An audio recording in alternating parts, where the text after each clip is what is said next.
नमस्कार साथियों, गौरव ज्ञान धारा में आप सभी का स्वागत है। कैसे हैं आप सभी और कैसी चल रही है आपकी पढ़ाई? अच्छी ही चल रही होगी, क्योंकि नियमित क्लास आवे। अगर नियमित देखो तो यानी कि पढ़ाई रे टच में हो, और पढ़ाई में टच में रहवा जने अपन लागे कि अपन और भी इम्प्रूवमेंट करना चाहिए।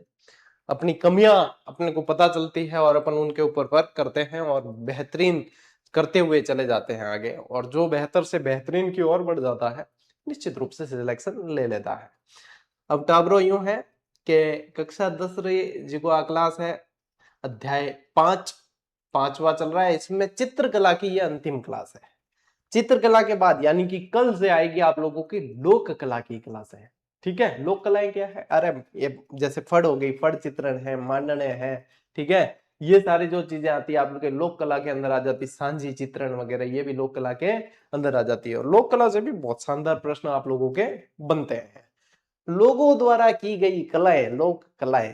चित्रकला क्या है? पेंटिंग है। अच्छा, आज चित्रकला में क्या पढ़ने वाले हैं?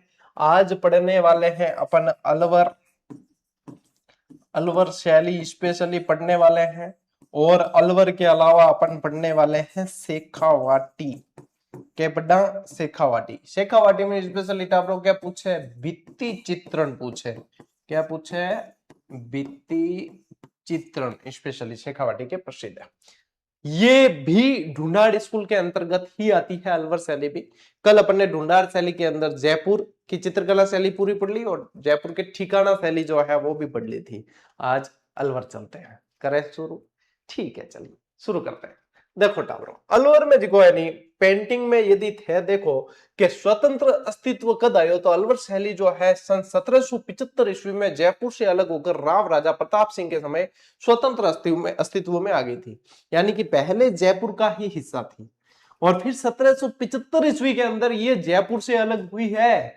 1775 तक जयपुर के जितने चित्रकार थे वो अलवर में भी गिने जाएंगे, अलवर शैली के भी कहलाएंगे, और या अलवर शैली के अंदर पढ़ते हुए जयपुर चित्र शैली के भी कहलाएंगे। ये बहुत ध्यान देने लायक चीज है, क्योंकि जयपुर से अलग हुई है अलवर चित्र शैली। 1775 के बाद के जो कलाकार मिलेंगे वो स्पेशली अलवर के माने जाएंगे। इससे पहले वाले जयपुर अलवर के शामिल है। किसके समय में अलग हुई है? प्रताप सिंह जी के समय अलग हुई है। बहुत अच्छा और महत्वपूर्ण प्रश्न है, यहां से समझने लायक। प्रमुख चित्रकार देखो, इनके शासनकाल में शिव कुमार और डालूराम नामक दो चित्रकार जयपुर से अलवर गए थे। यानी शिव कुमार भी जयपुर के चित्रकार थे, डालूराम भी जयपुर के थे। ये जयपुर से कहा जाते हैं, ये जयपुर से जाते हैं अलवर। यानी कि फिर अलवर के चित्रकार के अंदर भी आप डालूराम और शिव कुमार को पढ़ोगे, और जयपुर के अंदर भी पढ़ते हो। यही चीजें समझने लायक है। यहां से चीजें दिमाग में बैठ गई तो प्रश्न के उत्तर आप गलत नहीं करके आओगे।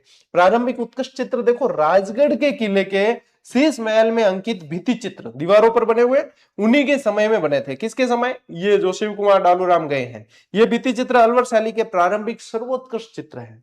सब पहले पहल जो अलवर चित्रकला शैली का चित्र कटे मिलिया तो थान जानो है सीधो ही राजगढ़।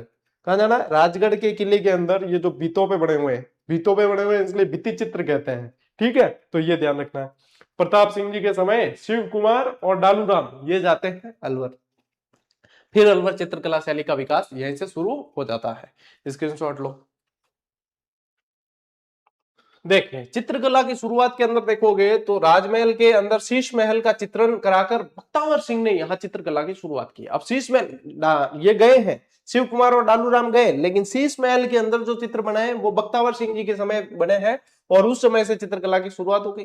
प्रमुख चित्रे कौन कौन थे यहाँ के? अलवर के बलदेव, डालूराम, सालगा, शालिग्राम, ये इनके समय के प्रमुख चित्रे रहे हैं अलवर चित्रकला शैली के अंदर। शालिग्राम का नाम बहुत पूछा जाता है, डालूराम का नाम बहुत पूछा जाता है। इनके समय में सैकड़ों चित्र बने, जिसमें नाथों, जोगियों, फकीरों से जंगल में धर्म चर्चा करते हुए स्वयं महाराज का चित्र कला की दृष्टि से अत्यधिक उल्लेखनीय है। अब देखो और चित्र है, ठीक है, नाथ संप्रदाय के लोग, वही नाथ संप्रदाय के लोग आ गए, यानी कि जोगी वगैरह जो भी है वो, और साधु संतों से जो है चर्चा करते हुए, फकीरों से चर्चा करते हुए राजा का चित्र, इस तरीके का चित्र है। राजा बैठे हैं और सबसे चर्चा कर रहे हैं। तो ये जो है स्पेशली पूछ भी सकते हैं कि ऐसा चित्र कौन सी शैली में देखने को मिला, स्पेशली पूछ ले तो मैं बता रही हूँ गणजन और जो है दिमाग में नहीं आवे, क्योंकि नाथ जहां पे आया ना तो सीधा लोग जाएंगे जोधपुर, लेकिन यहाँ पे ये पूछ लिया तो आपको ध्यान रखना है कि ये कहाँ है? अलवर चित्रकला शैली है, मोस्ट इंपोर्टेंट है। लीजिए, आज की क्लास ज्यादा लंबी नहीं होगी, शॉर्ट होगी लेकिन इंपैक्टफुल होगी। ठीक है, काम आएगी आपके। स्वर्ण काल या उत्कर्ष टाइम पीरियड देखा जाए तो अलवर का स्वर्ण काल है राजा विनय सिंह के समय। किसके समय है? राजा विनय सिंह के समय। विनय सिंह का अलवर की चित्रकला में उत्कर्ष वही स्थान है जो मुगल चित्रकला शैली के अंदर अकबर का था। मुगल चित्रकला शैली में अकबर का जो स्थान है वो विनय सिंह का यहाँ रहा है। लेकिन भाई साहब मैं थान बता दूं, मुगल चित्रकला शैली का स्वर्ण काल जो है वो जहांगीर का काल रहा है। स्वर्ण काल किसका रहा? मुगल चित्रकला शैली में, अकबर का नहीं है। मुगल चित्रकला शैली के अंदर जहांगीर का काल स्वर्ण काल है। लेकिन थरार भी हसीम दियोड़ो है कि अलवर में विनय सिंह रो वो स्थान है जो मुगल में अकबर रो हो। लेकिन अलवर का स्वर्ण काल विनय सिंह के समय माना जाता है, मुगलों का स्वर्ण काल जहांगीर के समय माना जाता है। अरे जहांगीर को कहा जाता था विद्वान शराबी, दारू बहुत शौकीन हो जहांगीर, है ना, नशा पत्ता तो फुल बचपन से ही किया है, दारू का शौकीन था, लेकिन बताते हैं कि विद्वान भी था, ऐसा कहते हैं। ठीक है, आपात देखिया कौन पर क्या न्याय री जंजीर वगैरह लगा राखी जहांगीर के कोई भी आएगा और भाई न्याय चाहिए तो क्या फरियादी आता है तो जंजीर जो है वो उसको हिला दे बजा दे घंटी तो क्या न्याय मिल जाएगा। तो विद्वान शराबी के नाम से मुगलों में जाना गया है। चित्रकला के प्रति रुचि देखिए, विनय सिंह चित्रकार बलदेव से स्वयं चित्रकारी सीखते थे। या देखो बलदेव से चित्रकारी सीख रहे हैं विनय सिंह जी, अरे फोटो देख लो और थार पिक्चर बन जाए दिमाग रे भाई। क्या बलदेव बिठा और खुद चित्रकारी सीखे, इतना शौकीन हा है सीखने रहा। ठीक है, सीखने रहा शौकीन हा। फिर देखो गुलिस्ता ग्रंथ, ये स्पेशली पूछेंगे कहां से संबंधित, अलवर चित्रकला शैली में स्वर्ण कलम से जो है इसके अंदर लिखे गए, सोने की कलम से। ठीक है, शेख सादी की रचना भी है गुलिस्ता। तो देखो इनके शासनकाल की एक अनोखी घटना प्रसिद्ध गुलिस्ता का सुलेखन और चित्रांकन है। इस ग्रंथ को तैयार करने पर उस समय 1 लाख रुपए खर्च हुआ। क्यों खर्च हुआ? सोने की स्याही से लिखा गया है। लाख रुपए तो लागे बी टाइम लाख लागे हुए हैं, आज तो करोड़ के ऊपर है रकम है। इस ऐतिहासिक ग्रंथ के चित्र बलदेव और गुलाम अली ने मिलकर बनाए हैं और ओरिजिनल जो गुलिस्ता ग्रंथ है वो शेख सादी की रचना है। गुलिस्ता जो ग्रंथ है इनका सुलेखन इन्होंने किया है, लेकिन ओरिजिनल जो ग्रंथ है वो शेख सादी की है। ठीक है, ये ध्यान रखना, प्रसिद्ध गुलिस्ता ग्रंथ। और यहाँ पे देखो राजा और दरबारी के चित्र हैं, बाग में वार्ता करते हुए चित्र हैं, संतों से भेंट के चित्र हैं और शिकार के दृश्य हैं इसके अंदर। ठीक है, ये सारी लाख रुपये खर्चो आयो बी टाइम देख लेते हैं, मोस्ट इंपोर्टेंट चीज है। लोग लाख रुपए की बात करें और लाख रुपए मतलब चित्र बनाने में खर्च कर दियो। चले आगे बढ़े। ओके, देखिए प्रमुख कलाकार देख लीजिए, शालिग्राम, जमुनादास, छोटेलाल, बख्शाराम और नंदराम, ये प्रमुख कलाकार रहे हैं। ठीक है, ये प्रमुख कलाकार रहे हैं। चित्रों में इन कलाकारों ने जमकर पोथी चित्रों, लघु चित्रों, मिनिएचर पेंटिंग, लिपटवा पटचित्रों, ठीक है, स्क्रॉल पेंटिंग, जिनको जैसे लिपटवा कैसे कहते हैं, ऐसे जो लगे हुए होते हैं ना, स्क्रॉल होती है यूं पूरी, ये देखो। अरे चित्र बढ़िया के ठीक सको, चित्रकला के अंदर चित्र और लिपटवा पेंटिंग थे पटो और लिपटवा पेंटिंग है, देखो ये फोल्ड हो जाती है पूरी। ये क्या है? Scroll painting. लिपटवा पेंटिंग कहते हैं लघु चित्र, मिनिएचर पेंटिंग, और ये पोथी चित्र है, पोथी यानी किताब की तरह। ठीक है, ये पोथी चित्र है। फिर इनके शासनकाल में काम कला यानी एरोटिक आर्ट के जो चित्र हैं वो बहुत देखने को मिले हैं। ठीक है, ये भी है। प्रसिद्ध चित्र नफीरी वादन का चित्र भी इस शैली का सुंदर और उत्कृष्ट उदाहरण है। नफीरी यानी शहनाई की तरह का एक वाद्य यंत्र, इसी को कहा जाता है। तो ये नफीरी वादन, शहनाई का दूसरा नाम भी नफीरी है। ठीक है, तो ये इस तरीके के चित्र भी देखने को मिलते हैं। ठीक है, चलिए, और ये महाराजा शिवदान सिंह के काल में है। कब है? महाराजा शिवदान सिंह के काल में। और ये जो है ये राजा बलवंत सिंह जी के काल के अंदर है। लिपटवा पेंटिंग वगैरह ये बलवंत सिंह जी काल में, ये महाराजा शिवदान सिंह जी के काल में। ठीक है, ले स्क्रीनशॉट, पूछेंगे कौन से काल में है। ठीक है, अब देखिए प्रमुख चित्रकार के अंदर मूलचंद और उदयराम। ठीक है, किसके समय? महाराजा मंगल सिंह के काल में। कौन से महाराज के काल में? ये चीजें पूछी जाती है। तो इनके समय मूलचंद स्पेशली भाई साहब हाथी दांत के ऊपर चित्र बनाने के महारथी थे। ठीक है, हाथी दांत के फलकों पर सूक्ष्म चित्रण, ये देखो हाथी दांत के फलक है, हाथी दांत के फलक है, उस पे सूक्ष्म चित्रण मिनिएचर पेंटिंग की जाती थी, उसके कलाकार पारंगत थे मूलचंद। ठीक है, इन्होंने विशेष रूप से हाथी दांत के फलकों पर जो है सूक्ष्म माइन्यूट चित्रण किए हैं। और महाराजा जय सिंह जी का काल जो अंतिम चरण माना जाता है अलवर चित्रकला शैली में, इनके समय राम गोपाल, राम प्रसाद, जगमोहन, राम सहाय नेपालिया ये चित्रकार थे। और ये जगमोहन फर्स्ट ग्रेड के अंदर आप लोगों के पूछा गया है। बूंदी से श्री किशन पूछा था, यहां से जगमोहन पूछा है। तो ये चीजें जो है बहुत मोस्ट इंपोर्टेंट है। योगदान देखिए, इन कलाकारों ने अलवर शैली को अंतिम समय तक जीवित रखा है। ठीक है, कौन कौन थे? राम गोपाल, राम प्रसाद, जगमोहन और राम सहाय नेपालिया। ठीक है, ध्यान रखना है। चलो भाई ले स्क्रीनशॉट। अलवर चित्रकला शैली में यदि आप देखोगे ना तो एरोटिक चित्र बहुत ज्यादा बने हैं, यानी कि काम कला पे आधारित चित्र बहुत ज्यादा बने हैं। अंग्रेजों का प्रभाव बहुत ज्यादा रहा है अलवर चित्रकला शैली पे, ठीक है। मुगलों का प्रभाव भी पड़ा है लेकिन अंग्रेजों का सबसे ज्यादा प्रभाव। ठीक, चलिए आगे बढ़ा। अलवर चित्रकला शैली की प्रमुख विशेषताएं देखें। इस शैली में ईरानी, मुगल और राजस्थानी, विशेष रूप से जयपुर शैली का आश्चर्यजनक संतुलित समन्वय देखा जाता है। अब इन थान बताने काम है कि जयपुर शैली क्यों प्रभाव पड़ी हो। जयपुर से ही अलग होकर ये चित्र शैली अस्तित्व में आई है, 1775 की बात है ना। वहीं पे जो है प्रताप सिंह जी के समय ये अलग हो गया, अलग अस्तित्व में है, तो जयपुर का चित्र पड़ेगा। अब जयपुर का प्रभाव पड़ेगा। अब जयपुर पे मुगलों का प्रभाव था तो मुगल प्रभाव पड़ेगा, ईरानी प्रभाव भी यहाँ देखने को मिलता है और राजस्थानी शैली का प्रभाव देखने को मिलता है। मानव आकृतियों की बनावट कैसी है, एनाटॉमी क्या है। पुरुषों के अंदर देखिए, पुरुषों के मुख की आकृति आम की शक्ल, मैंगो शेप मैन, यानी कि आम आदमी के चित्रण है भैया। यूं कह सका कि आम आदमी, या याद रह जाएगा, अलवर में आम आदमी के चित्र देखने को मिले। अरे आम आदमी मतलब सामान्य नहीं, आम की शक्ल वाले आदमी। ले बताओ, आम की शक्ल वाले आदमी देखने को मिले हैं यहाँ पे चित्रों के अंदर। स्त्रियों के कद कुछ ठींगने यानी छोटे और वेणिया जो बालों की चोटियां होती है, ठीक है, उठी हुई दर्शाई गई है। ठीक, तो ये ध्यान रखना भाई साहब, चित्र के अंदर कद ठींगना और उठी हुई वेणिया ये बताई गई है। चित्रों में चित्रकार की तो ध्यान रखता है, और ये ध्यान रखता रखता अपन किताबों में और दे दियो कि आपा भी ध्यान रखो। तो ठीक है भलाई क्या पर जीजीडी मत है तो चित्रात्मक ही क्लास चल रही है तो आदि काम आसान होगा, नहीं तो बस इमेजिन करता है, इमेजिन भी सही तरीके को तो ये जो है कम से कम आपको देखने को तो मिल रही है चीजें क्या, हाँ इस तरीके की चित्रकारी हुई है। अब देखो अंग प्रत्यंग के किस तरीके से बनाए गए। शरीर के सभी अंगों को अत्यधिक परिश्रम और सुगठित और सुंदर बनाया गया है, जो इस शैली की अनूठी विशेषता रही है। देखो अंग प्रत्यंग पे जो है अपने जो है ऐसे लगता है कि अपने जो है कैमरा लेके सारे जो है आप लोगों को जो है चित्र बताए हैं सारे के, ये देखो ये चित्र यहाँ पे लगे हुए हैं। ठीक है, लो देख लो, फिर आगे बढ़ते हैं। ये अलवर चित्रकला शैली की विशेषताएं हैं। अच्छा, शुक्रवार को आप लोगों के मैराथन क्लास आने वाली है, सभी को देखनी है वो क्लास, कारण कि उसमें आप लोगों के जो है राजस्थान का भूगोल अपन पढ़ने वाले हैं, बहुत अच्छे से प्रैक्टिस करेंगे। तकरीबन 300 प्रश्न है और 300 प्रश्नों को फिर वापस व्याख्या सहित अपन चर्चा करेंगे। नए कैसे प्रश्न बन सकते हैं, पीवाईक्यूज क्या बने हैं, उनके आधार पे सारी की सारी।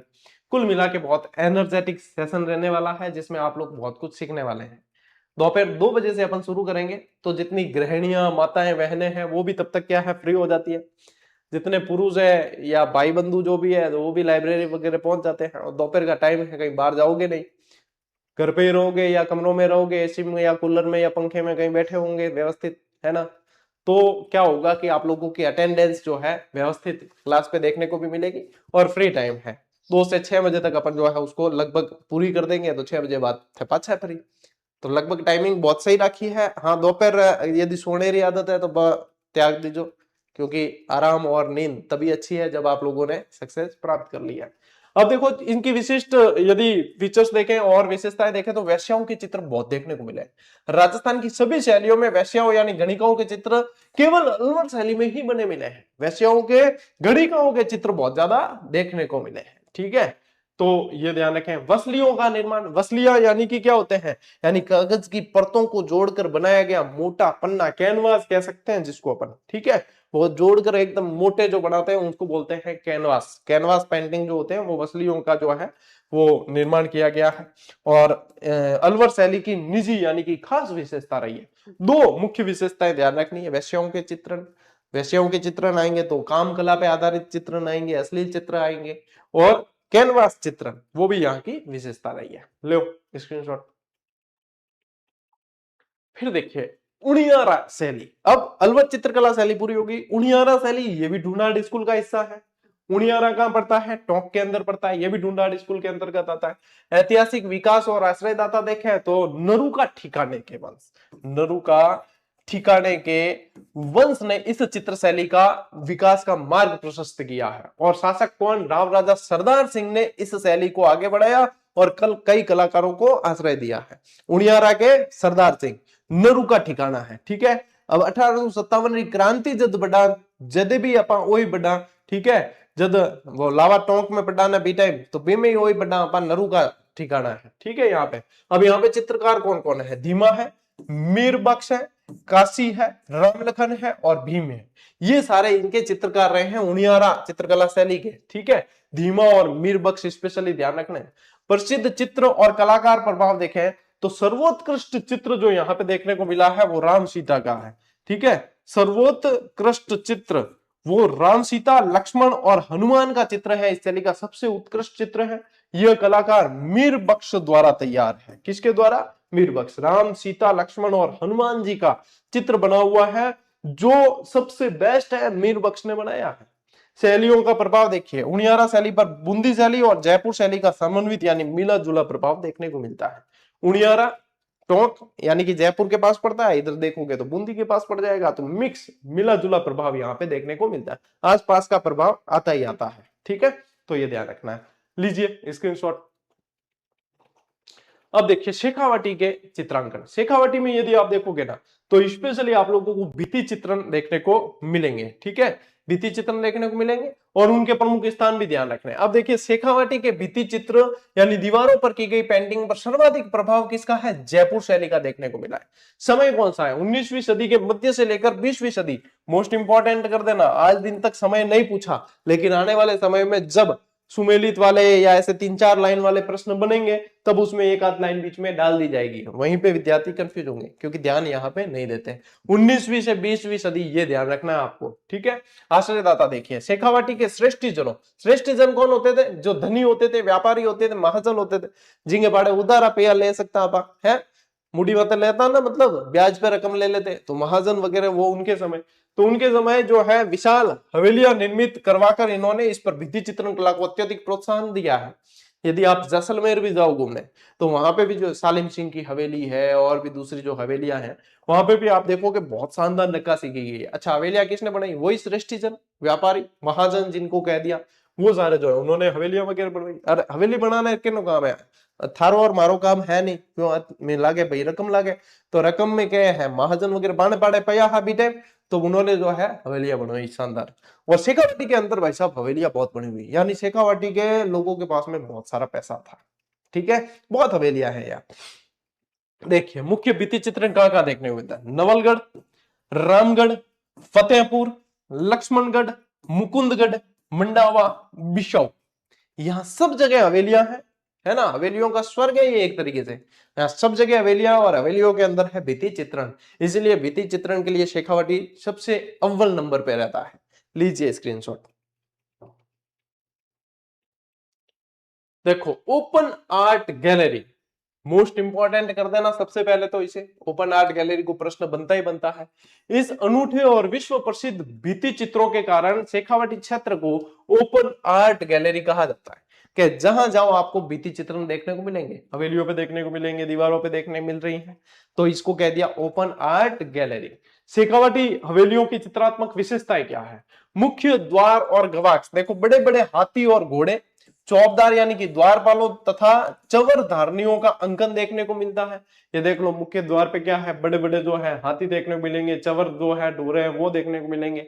इनके साथ ही गवाक्षों यानी खिड़कियों और झरोखों के दोनों ओर की दीवारों पर विशेष अंकन हवेलियों की प्रमुख विशेषता रही है। ये देख लो जैसे खिड़की है, ठीक है, अब इनके दोनों जो है दोनों तरफ इस तरीके के अंकन देखने को मिलेंगे। यहां से देखो सीधा चित्र देखने को मिलता है। ये दरवाजे, दरवाजे के चारों देखो चवर ढोते हुए व्यक्ति देखने को मिल रहे हैं, हाथी देखने को मिलते हैं, ये चित्र देखने को मिलते हैं। चित्रों की विशेषताएं आप लोगों को सीधे सीधे देखनी है। टोडो के मध्य कैसा चित्रण है, छज्जे के नीचे स्थित टोडो यानी कि जो ब्रैकेट्स होते हैं उनके बीच में चित्रकारों ने अपनी सूझबूझ के अनुसार कई सजीव चित्रण बनाए। ये देखो ये जो देख रहे हैं ना, ये टोडो के मध्य चित्रण कहते हैं। ये कैसे है, ये छज्जा है, छज्जे के नीचे भी क्या, छज्जे के नीचे भी डिजाइन बनाई है, देख लो, वो भी सजीव चित्रण है एक तरीके से, ऐसा लगता है जीवंत है, कोई देखकर टाइम पास कर सके। हालांकि जमाना आजकल वो है कि जैसे भी खाडो खोदे बेटे भी लोग जो है 2-2 घंटा टाइम पास कर ले, लेकिन वास्तव में इन कलाकारी में देखो तो थे देखकर टाइम पास कर सको। अब की टाइम बनी ओड़ी आज भी जीवंत है चीजें। तो ये टोडों की मध्य चित्रण जो है यहाँ की मुख्य विशेषता रही है। बाएं और आंतरिक दीवारें, हवेलियों की बाहरी दीवारों पर और अंदर की तरफ कलात्मक बड़े बड़े फलकों का चित्रांकन करना शेखावाटी की प्रमुख विशेषता रही है। ये देख लीजिए इस तरीके से भाई साहब, क्या जबरदस्त जो है ये चित्रण है। और अपने को तो बताते हुए गर्व भी महसूस होता है, क्योंकि शेखावाटी के तो अपने बहुत सारे स्टूडेंट हैं। हालांकि पूरे राजस्थान में यहाँ पर हाडोती का नाम ले लो तो स्टूडेंट मिली, वागड़ को नाम ले लो तो मिली, शेखावाटी रूट का तो मिली, गोडवाड़ मिली, मारवाड़ मिली है, जंगल देश मिली, सब जगह योद्धे प्रदेश, सूरसेन, मत्स्य, अपने तो मतलब सभी जगह जो है साम्राज्य फैल चुका है। अपने सभी जगह जो है मतलब पाती पेरवन कर दी वह नहीं तो अभी टाइम मल्ला के खानवा युद्ध में इकट्ठा नहीं हुआ जितना पर इकट्ठा हो जावा है। तो ये अपनी तो मतलब ये तो भगवान का आशीर्वाद है, और इसी वजह से आप अपना ये परिवार इतना समृद्ध बनाए कि आप सभी जगह मौजूद हो, और कहीं भी चले जाए तो भाई साहब अब तो स्टूडेंट मिलते ही मिलते हैं।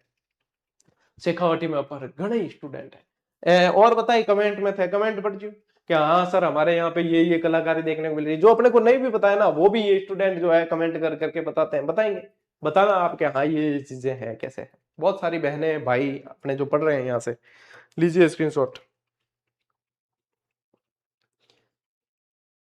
अब देखो प्रमुख चित्रण यानी सब्जेक्ट क्या क्या है यहाँ के चित्रों के। चित्रकारों ने सामाजिक धार्मिक लोक जीवन से जुड़ी हुई जो है विविध विषयों को उकेरा है। जैसे कि मल्ल युद्ध बताया है, क्या होता है कुश्ती थे, देखो ना पर पुराना चीज देखता आप जैसे महाभारत देख लो, अभी में भी मल्ल युद्ध वगैरह बतावे हैं। दधि मंथन यानी मक्खन मिलोना, ठीक है, छाछ बना रहे हैं, मक्खन निकाल रहे हैं। गौदोहन गायों से दूध निकालने के चित्र देखने को मिलते हैं। विचित्र पशु पक्षी देखने को मिलते हैं। देवी मिथक यानी कि पौराणिक जो कथाएं हैं, ठीक है, वो पौराणिक कथाओं का चित्रांकन भी देखने को मिलता है। इनके अलावा देखो राक्षसों के चित्र देखने को मिलते हैं, राक्षस डरावे राक्षस जो अपन देखते थे ना वहां पे राक्षसों को किस लिए जाना जाता था, उनकी हंसी के लिए तो वही चीज है। तो ये राक्षसों के चित्र देखो यहाँ पे भी हंसते हुए बताया, इस चित्र के अंदर भी देखो राक्षस हमेशा हंसते ही रहते हैं। बताओ क्यों, इनके टेंशन तो है नहीं, लोग डरानो है और लोग डरे भागे ना, हंसी आती। राक्षसों को ज्यादातर आप देखना अपने टीवी सीरियल्सों में हंसते ही रहेंगे राक्षस, कभी रो तो नहीं दिखे था राक्षस है। कोई तीर भी ठोक दे तो भी हंसतो मेले। बताओ राक्षस। काम कला के चित्र, एरोटिक शैली के और राग रागिनी के चित्र, साधु संतों के चित्र, लोक कथाएं जो है ये सारे यहाँ के विषय रहे हैं, ठीक है। फिर क्या ध्यान रखेंगे, रंग योजना और वर्तमान स्थिति क्या है। प्रधान रंग कौन कौन से रहे, शेखावाटी के भित्ति चित्रों में कत्थई, नीले, गुलाबी रंगों की प्रधानता देखने को मिलती है। वर्तमान संकट क्या है, आधुनिक समय में इस अमूल्य सांस्कृतिक धरोहर का धीरे धीरे क्षरण हो रहा है, नुकसान हो रहा है। दीवारें जो है उनका शरण होने से ये चित्र भी यहाँ के खराब हो रहे हैं, तो रख रखाव की आवश्यकता है आधुनिक समय में इनको।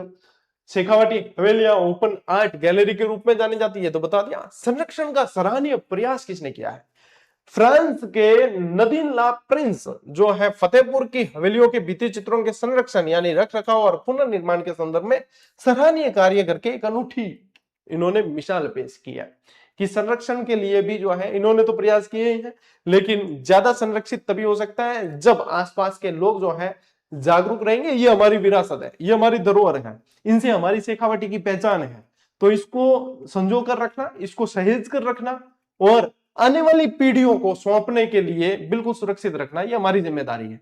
तो जब हम हमारी जिम्मेदारियां समझेंगे तो निश्चित रूप से आज अपन पढ़ रहे हैं ये चीजें, आने वाले समय में लोग पढ़ेंगे, वहां पे जाके देखेंगे ये चीजें जो है। हमारी संस्कृति की रक्षा करना हमारा ही कर्तव्य है, तो यहाँ के आसपास जितने भी लोग हैं उन्हें भी थोड़ा सा इनकी तरफ ध्यान देना चाहिए।